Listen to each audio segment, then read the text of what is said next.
तो पिछले एपिसोड में हमने देखा था कि जी क्यान वैन अपनी पूरी जी जान लगाकर ट्रायल को पास कर लेती है। एम्परर स्टॉर्म में जाने के बाद उसकी मुलाकात 7th जनरेशन के ह्यूमन एम्परर से होती है, जो कि अपनी पावर से उसे सप्रेस करने की कोशिश कर रहे थे। पर जी क्यान एम्परर को शो कर देती है कि वो न्यू ह्यूमन एम्परर बनने के लिए पूरी तरीके से तैयार है। सारी इनहेरिटेंस प्रोवाइड करने के बाद उस एम्परर की फाइट चेनिये से हो गई थी। ये एक फ्रेंडली फाइट थी, लेकिन चेनिये ने उन्हें हराने के बाद उन्हें प्रैक्टिस करने के लिए एक बुक दी थी, जिसे हासिल करके वो कुछ खास राज बताते हुए वहाँ से चले जाते हैं। वो राज था कि डीमन क्लैन के गॉडेस उन पर अटैक करने की तैयारी कर रहे हैं, जिसे सुनकर जी क्यान फैन बहुत ज्यादा परेशान हो जाती है, क्योंकि अब ह्यूमन रैल्म की रिस्पॉन्सिबिलिटी उसके कंधों पर थी। जी क्यान फैंग के पावर को मिलते ही वहाँ पर मौजूद एक ड्रैगन स्टैचू अपनी जगह से मूव करने लगा था, और ये देखकर वहाँ मौजूद सभी लोग काफी ज्यादा शॉक हो जाते हैं। इस एपिसोड की स्टार्टिंग में दिखाया जाता है कि उस ड्रैगन को रोर करता देखने के बाद सिटी लॉर्ड कहते हैं, लगता है किसी ने ह्यूमन एम्परर की इनहेरिटेंस को हासिल कर लिया है।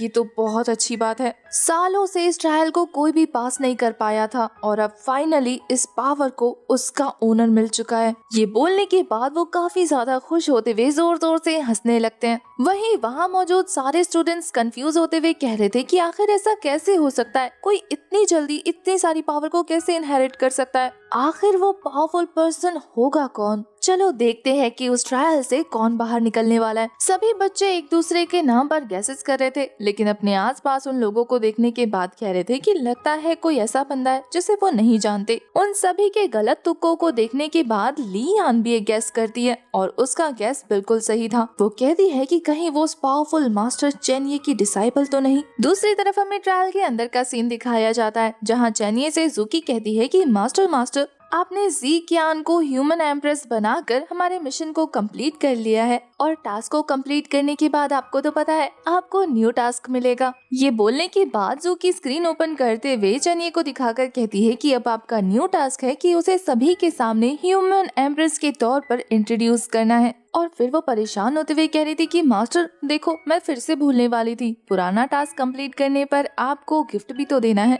आप फिर से लकी ड्रॉ आजमाने के लिए तैयार हैं? ये सुनने के बाद चेनिये कहता है कि कमाल की बात है, इस बार तुम भूली नहीं। वैसे अभी उसकी जरूरत नहीं है, तो मुझे इसके बारे में बाद में कभी याद दिला देना। वो तो बहुत ज्यादा नर्वस होते हुए कह रही थी कि मास्टर आप पुरानी बात को भूले नहीं। आपको क्या लगता है कि मैं जो आपको सामान देती हूँ वो आपके लिए यूजफुल है? इससे पहले कि चेनिये इस सवाल का जवाब दे पाता, वहाँ जी क्यान फैन आते हुए कह रही थी कि मास्टर ये चीज तो बिल्कुल बकवास है। मैंने काफी देर से इसको अलग अलग तरीके से ट्राई करके देखा, लेकिन मुझे अभी तक समझ नहीं आया कि आखिर इस चीज का इस्तेमाल क्या है। मैंने अपनी स्पिरिचुअल एनर्जी भी इसमें ट्रांसफर करने की कोशिश की, लेकिन मेरी पावर तो जरा सी भी इंक्रीज नहीं हुई। आपको क्या लगता है ये चीज आखिर क्या हो सकती है? ये कोई अवार्ड और ट्रॉफी टाइप की है, या फिर इसे एक्टिवेट करने के लिए किसी और सीक्रेट मेथड का यूज करना होगा? चेनिये कहता है कि इस सिंबल को एम्परर सील के नाम से जाना जाता है, जो इंपीरियल पावर को शो करती है। इस एम्परर सील का तुम्हारे पास होना कि तुम यहाँ की एम्परर हो। एम्परर होने के नाते तुम इस सील को तभी ओपन कर सकती हो जब तुम ह्यूमन एम्परर रियाल में मौजूद सभी लोगों से इसे कनेक्ट कर पाओ। यानी ह्यूमन एम्परर रियाल में जितने भी सेक्ट्स मौजूद हैं, वहाँ पर एक अजीब तरीके के पत्थर हैं। जब उन पत्थरों को इकट्ठा किया जाएगा तो उसकी एनर्जी जब इस सील में जाएगी, तभी उसकी पावर जी क्यान फैंग को मिल सकती है। पर ऐसा करने से पहले उसे उन सभी मेजर सेक्ट्स को प्रूव करना होगा कि वो एक एम्परर है। ये सील ह्यूमन एम्परर रियाल में मौजूद एनर्जी को स्पिरिचुअल एनर्जी में कन्वर्ट करते हुए जी क्यान फैंग को ट्रांसफर करेगी,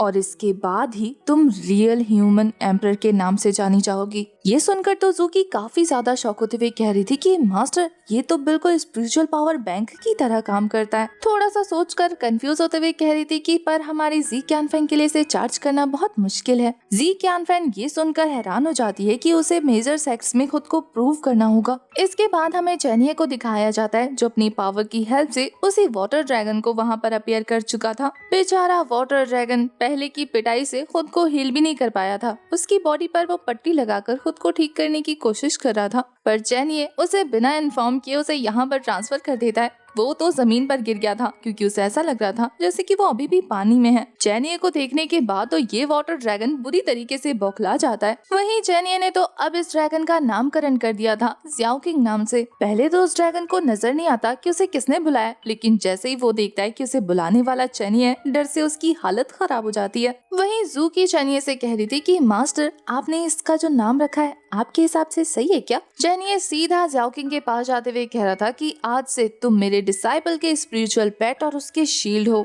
चैनिये के मुंह से ये बात सुनने के बाद वो ड्रैगन एक बार कंफर्म कर लेता है कि किसकी बात हो रही है। वहीं चैनिये अपने पास मौजूद एक ड्रैगन ऑर्ब उसके अंदर ट्रांसफर करते हुए कह रहा था, ये एक स्पिरिचुअल ड्रैगन ऑर्ब है जो उसकी बॉडी में जाते ही उसकी बॉडी में पावर को काफी तेजी से इंक्रीज करने लगता है। उस ड्रैगन को फील हो रहा था कि धीरे धीरे उसकी कल्टीवेशन इस ऑर्ब की वजह से इंक्रीज हो रही है। वहीं चैनिये कहता है कि अगर तुम आज से कियान फेंग को फॉलो करोगे तो मैं तुम्हें ऐसे 6 और ड्रैगन ऑर्ब्स प्रोवाइड करूंगा। ये सुनकर तो उस ड्रैगन की आंखें चमकने लगती है। वहीं चैनिये कह रहा था कि ये तो तुम्हें पता ही होगा ना कि ऐसे 7 ड्रैगन ऑर्ब्स कलेक्ट करने के बाद तुम पूरी तरीके से एक ड्रैगन में कन्वर्ट हो जाओगे। ये सुनकर तो उस वाटर ड्रैगन के साथ साथ ज़ूकी भी काफी ज्यादा खुश होती हुई कह रही थी कि क्या अब ये सच में एक ड्रैगन बन जाएगा। वो तो कह रही थी कि मास्टर, मुझे आज से पहले पता ही नहीं था कि ड्रैगन कैसे समन होते हैं। वहीं एक असली ड्रैगन बनने की खुशी तो उस ड्रैगन के चेहरे पर साफ साफ देखी जा सकती थी। वो तो खुशी के मारे नाचने लगता है। जी कियान फेन उसके पास जाकर उसे सहलाने लगती है और वो भी एक छोटे से पेट की तरह अपने मालिक का ये टच बहुत एंजॉय कर रहा था। जी कियान फेन उसे टच करते हुए कह रही थी कि ज़ियाओकिंग, आज से हम दोनों पार्टनर्स हैं,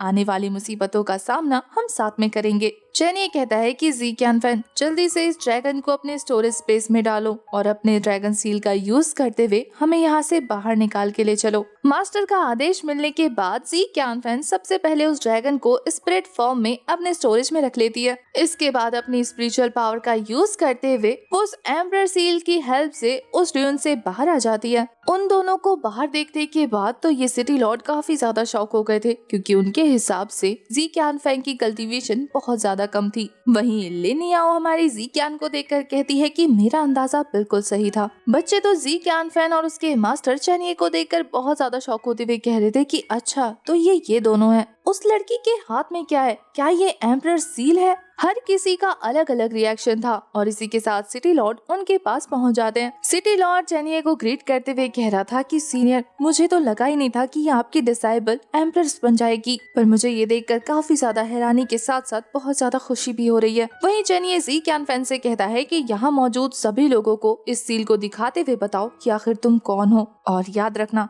तुम्हारी आवाज इतनी ऊंची होनी चाहिए कि यहाँ मौजूद हर किसी को पता लगे। जी कियान फेन चैनिये की बात में हामी भरते हुए कह रही थी कि मास्टर ठीक है। वो अपने हाथ को उठाते हुए उस सील को सबको दिखाकर कहती है कि मैं जी कियान फेंग, मास्टर चैनिये की डिसाइपल, आज से 9th जनरेशन की ह्यूमन एम्परर्स हूँ। मैंने ट्रायल को पास करते हुए इन सारे इनहेरिटेंस को ऑब्टेन किया है। उसकी इस बात पर पीछे मौजूद स्पिरिचुअल ड्रैगन भी जोर जोर से रोर करने लगता है। बच्चे अब तक जो कि कंफ्यूज थे और तुक्का लगा रहे थे, अब साफ साफ क्लियरिफिकेशन मिल गई थी तो वो बौखला जाते हैं। आज से ये हमारी 9th जनरेशन की ह्यूमन एम्परर्स है। वहीं लियान कहती है कि ये तो बस मॉर्टल रियल्म पर है और मॉर्टल रियल्म में होने के बाद ह्यूमन एम्प्रेस की पावर को इनहेरिट करना बहुत ज्यादा मुश्किल है, या फिर ये कहूँ कि नामुमकिन है। इस बात पर यकीन करना इतना ही मुश्किल है जैसे मछली का जमीन पर चलना। लियान की बात सुनने के बाद बाकी बच्चों को भी बोलने का मौका मिल जाता है। वो कहते हैं कि मैं मान ही नहीं सकता कि इस लड़की ने ह्यूमन एम्प्रेस के ट्रायल को पास किया है। मुझे तो लगता है कि उसके उस पावरफुल मास्टर ने हम सभी को धोखा देते हुए चीटिंग करके उस ट्रायल को पास किया होगा। हम सभी जानते हैं कि वो मास्टर कितना ज्यादा पावरफुल है। सभी लोग एक दूसरे से एग्री कर रहे थे, ये सोचते हुए कि ये ट्रायल चैनिये ने धोखे से पास करते हुए सारी पावर जी कियान फेंग को दे दी। वो जोर जोर से चिल्लाते हुए कह रहे थे कि ये लड़की हमारी ह्यूमन एम्प्रेस बनने के लायक नहीं है, ये कमजोर और धोखेबाज है, इससे सारी पावर को छीन लेना चाहिए। उनकी ऐसी बातें सुनने के बाद तो ज़ूकी को काफी ज्यादा गुस्सा आने लगता है। वो तो अपने पाँव पटकते हुए कह रही थी कि कितने बदतमीज लोग हैं ये सारे। मेरे मास्टर जितना ऑनेस्ट पर्सन इस पूरी दुनिया में कोई नहीं होगा और तुम लोग उस पर इल्जाम लगा रहे हो। यहाँ जी क्यानफेंग भी उनके ऊपर चिल्लाने लगती है कि अपनी बकवास को बंद करो। चैन ये जी क्यानफेंग को शांत करते हुए कहता है कि इन पर चिल्लाने से कोई फायदा नहीं। अगर इन्हें तुम पर यकीन नहीं हो रहा है तो यहीं बैठकर अपनी कल्टीवेशन को कंप्लीट करके इन्हें अपनी पावर दिखाओ। चैन की बात सुनकर जी क्यानफेंग उस एम्परर सील को वापस रखते हुए कल्टीवेशन करने बैठ जाती है, जहाँ उसकी बॉडी से काफी तेज स्पिरिचुअल एनर्जी रिलीज हो रही थी। वहीं ये सब देखने के बाद बाकी बच्चे कहते हैं कि इसने धोखे से ह्यूमन एम्प्रेस की पावर को हासिल किया है और अब वो उसी पावर का यूज करके हमें निपटाने वाली है। हम इस लड़की से बिल्कुल नहीं डरने वाले क्योंकि इसने चीटिंग की है और हमें एकजुट होकर इसके खिलाफ आवाज उठानी होगी। सभी को नॉन स्टॉप इसी तरीके की फालतू बकवास करता देखकर चैन ये चिल्लाते हुए कह रहा था कि अपनी बकवास को बंद करते हुए मेरी बात ध्यान से सुनो। मेरी डिसाइपल अभी कल्टीवेशन कर रही है, जैसे ही उसकी कल्टीवेशन खत्म होगी तुम में से जिस किसी को भी वो डिस्क्वालिफाइड लगती है वो आकर उसे फाइट के लिए चैलेंज कर सकता है। अगर उसने अपने पावर और स्किल से जिया क्यानफेंग को हरा दिया तो ह्यूमन एम्प्रेस की सील उसे मिल जाएगी और इस फाइट के बाद 9th जनरेशन का ह्यूमन एम्प्रर वो बन जाएगा। चैनिये का ऑरा इतना ज्यादा पावरफुल था कि वहाँ के बच्चों को प्रेशर फील होने लगता है। वहीं चैनिये की बातों से सभी अब एग्री कर रहे थे। दूसरी तरफ हमें डीमन रियल्म के बाय यूजिंग सेट से 2 और असैसियंस को दिखाते हैं। ये मास्क मैन के ग्रुप के 2 और नए मेंबर हैं जिन्हें जी क्यानफेंग को मारने का ऑर्डर मिला था। वो कहते हैं जब से हमें इस लड़की की न्यूज मिली है पूरा सेक्ट छान मारने के बावजूद भी ये हमें इसलिए नहीं मिल पाई क्योंकि ये आकर इस रियून में छुपी हुई थी। वो लोग चैनिये के अनाउंसमेंट सुनने के बाद कह रहे थे कि जैसा कि इस मास्टर ने कहा है हमारे तो एक तीर से 2 शिकार हो जाएंगे ना। एक तो इस लड़की को मारने का हमारा टास्क कंप्लीट हो जाएगा और दूसरा इसे मारने के बाद हम ह्यूमन एम्प्रर्स बन जाएंगे। ये तो बहुत ज्यादा अमेजिंग है, सोने पे सुहागे वाली बात है। दूसरा वाला बंदा अपने साथी को टोकते हुए कह रहा था कि इस लड़की को मारना तो मेरे बाएं हाथ का खेल है, फिंगर को हिलाते ही मैं इसे रास्ते से हटा दूंगा। अगर लास्ट टाइम हम दोनों गए होते तो तभी इसे मार देते, लेकिन वो ग्रुप बिल्कुल ही खटारा ग्रुप था जो अपने टारगेट को कंप्लीट भी नहीं कर पाया और वापस भी नहीं लौट पाया। दूसरा वाला कहता है कि पता नहीं क्यों मुझे ऐसा लग रहा है कि ये जो मास्टर यहाँ पर मौजूद है हमारे पहले के ग्रुप में जितने भी लोग मरे हैं उनसे इसका कुछ तो कनेक्शन है। मुझे तो डर है कि कहीं ये हमारे रास्ते का कांटा भी ना बन जाए। वो दूसरा वाला बंदा तो अपने साथी को चुप कराते हुए कह रहा था कि क्या बकवास कर रहे हो, इसने हमारे ग्रुप के कुछ कचरों को क्या मार डाला, तुम्हें लगता है कि ये मुझसे कंपेयर करने के लायक है। गुलचैन रियल्म की मिडिल स्टेज पर होने की वजह से इस लड़के को अपने पावर पे बहुत ज्यादा गुरूर था।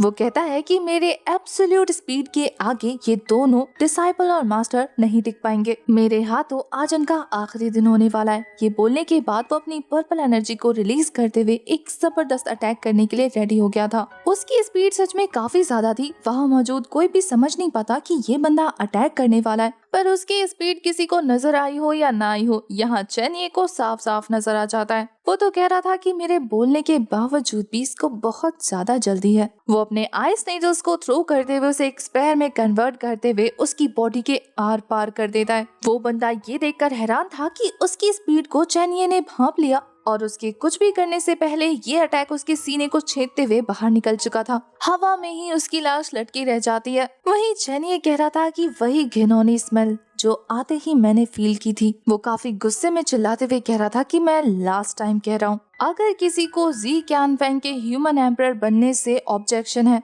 तो वो पहले शांति से मेरे डिसाइपल को अपना कल्टीवेशन कंप्लीट करने दे। उसके बाद वो चाहे बेशक कितनी ही पावर यूज करके मेरे डिसाइपल के साथ फाइट कर सकता है, लेकिन अगर उसकी कल्टीवेशन के बीच में दोबारा किसी ने उसे डिस्टर्ब करने की कोशिश की तो उसका हाल भी इसी लड़के की तरह होने वाला है। ये बोलने के बाद वो अपनी आइस पावर को इंक्रीज करते हुए उस पर्सन की चीथड़े उड़ा चुका था। उस गुइचेंग रियल्म के बंदे की बॉडी को डिस्ट्रॉय होता देखकर बच्चे हैरान होते हुए कह रहे थे कि क्या इस बंदे ने उसकी सोल को डिस्ट्रॉय कर दिया। सोल डिस्टोरेशन मेथड देखने के बाद तो सभी के पसीने छूटने लगते हैं। अब तक जो इतनी बकवास कर रहे थे वो चैनिये का ये रूप देखने के बाद बिल्कुल शांत हो जाते हैं। वहीं उस मास्क मैन का दूसरा साथी कहता है कि सोल ब्रोकन मेथड, इसका मतलब ये है कि यह बंदा दोबारा कभी रीइंकार्नेट नहीं कर सकता। आखिर ये मास्टर कितना ज्यादा पावरफुल है। चेनिए के गुस्से के साथ ही ये वाला एपिसोड हो जाता है खत्म। आने वाले एपिसोड्स में हम देखने वाले हैं कि जैसे ही जी क्यानफैन अपनी कल्टीवेशन को कंप्लीट करेगी, उसकी एनर्जी इतनी ज्यादा इंक्रीज हो जाएगी कि बच्चे बुरी तरीके से डर जाएंगे।